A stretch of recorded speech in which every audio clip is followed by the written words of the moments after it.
Hey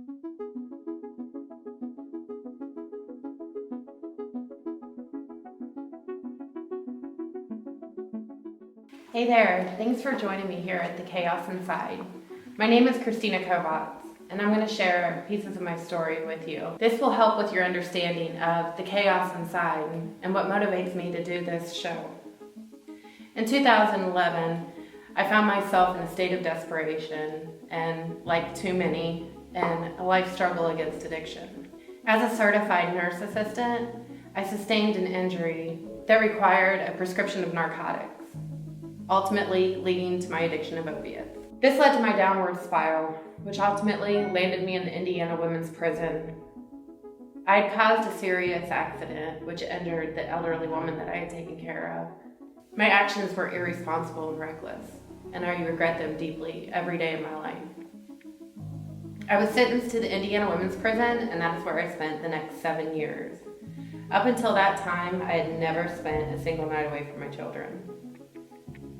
So I didn't grow up this little girl that wanted to be a drug user, land in prison, hurt anyone, and definitely didn't want to fail my children. Once upon a time, I was naive to the perils and struggles of real life, and I didn't consider what any limitations were.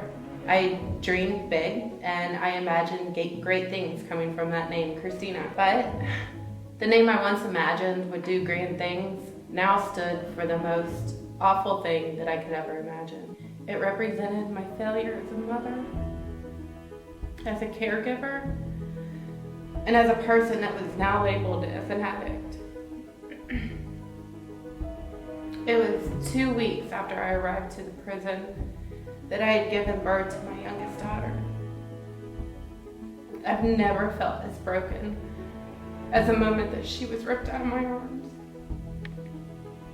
And I hate how I can still feel that today.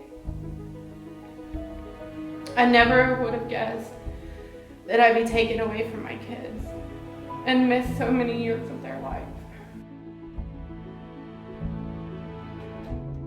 Most would deem this as an epic failure, and initially I counted it as such as well.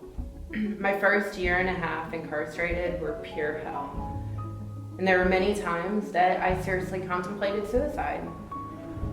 Eventually, I found some strength from deep within, and that is when I vowed to myself that my time would not be done in vain. I began getting involved with as much as the facility would allow.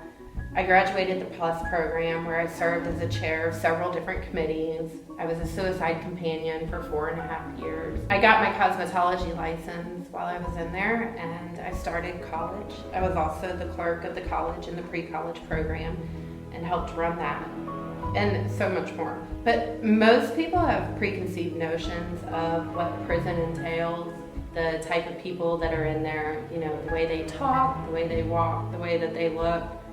And I was actually guilty of such when I first got there.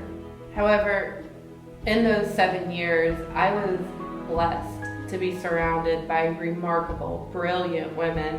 And because of them, yes, the women that I was in prison with, I was given an abundance of opportunities, and they helped shape me as an individual, as a mother, and as a woman. Although I utilized my time to better the individual that I was, I also saw a great deal of injustice, cruel treatment, overly harsh punishments for the most minor infractions. I witnessed traumatic things take place between custody and the women, and I came to realize a few things. I realized that there was a major lack of oversight within the Indiana Department of Corrections. In addition to the inter-facility issues, there was also a great deal of chaos that went on inside each of us women. I now serve as Director of Development for a reentry program that I helped create along with many other magnificent women during my incarceration. I'm a student at DePaul University. I help in advising and developing a course that will help women break the generational curse of poverty. I serve as an advocate at the State House during legislative sessions. And since my release, I've been the recipient of 2 fellowships from national organizations. I say that not to brag. I say that to give hope. There is life after prison.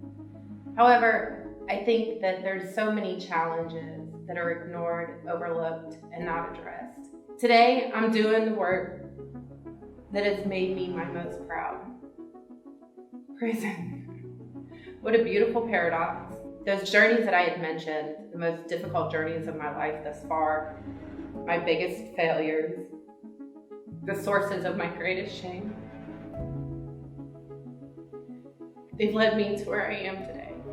And that's right here with you. I hope that this series helps shed light on the stories of the chaos inside the United States prison systems.